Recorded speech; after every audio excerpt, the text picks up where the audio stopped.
Обвинител проверува дали има кривично дело затоа што хируршките сали во клиничкиот центар Мајка Тереза не работат повеќе од една недела. Непријатен мирис од вентилацијскиот систем, како и доводот на кислород, наводно се проблемите поради кои се оперираат само итни пациенти. За сега неофицијални информации кои циркулираат низ медиумите.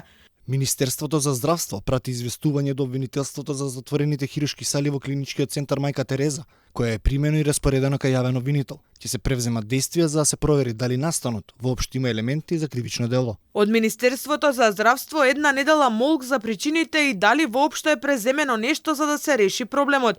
Министерот за здравство Илир Демири дури за во понеделник закажа пресконференција, иако пациентите 8 дена се препраќаат по други болници, доколку лекарите проценат дека не станува збор за итна операција. Хирурзи од 8 септември и градска болница за Алфа брифираат дека бројот на оперативни интервенции за пациенти кои им се препраќаат е доста зголемен и се обидуваат да постигнат, иако ова е голем проблем за кој итно мора да се изнајде решение.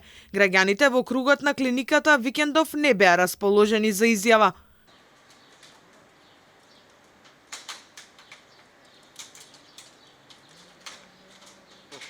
Добар ден, да немате некоја итна операција? Не ми е до ништо.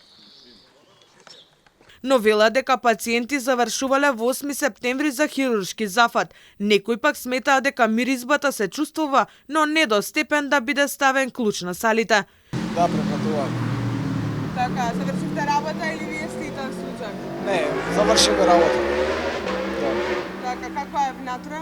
Се чувствува смрдејата на мирисот? Па не е толку како што кажуваат весниците. Има простор да се работи? Па може да се среди, може. Значи не е толку алармантно како што се прикажува по весниците. Се осеќаат проблеми, но не се толку големи.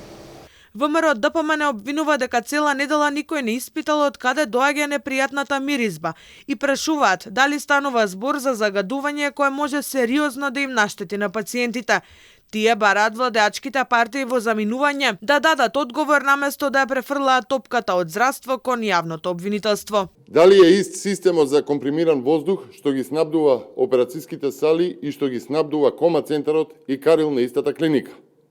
Дали кома центарот и Карил функционираат и дали пациенти се приклучени на истиот систем за воздух, заради кој пак систем се затворени салите за операции на травматологија? Ако системот за компримираниот воздух се користи за пациентите во кома центарот и Карил, зошто не би бил добар за операцијските сали и обратно, ако салите се затворени заради системот за воздух, зошто работи кај пациенти во кома центарот и Карил? Дали причината за затворање на салите на вистина е системот за воздух и климатизацијата, зашто цела недела нема зафат за надминување на проблемот, или се работи за сосема нешто друго? Дали тоа друго може би е појава на бактеријата мрса?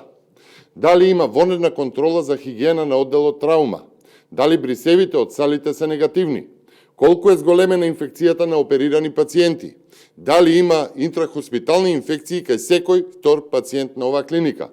Зошто истовремено со јавното обвинителство здравството не отпочне со решавање на проблемот? Неработењето на хируршките сали не беше единствениот хаос на клиниката. Вчера вечер немаше ниту вода. Водовод испрати цистерни и пред болницата Козле, а околу 5 часот изутрината вода добија и жителите на Сарај.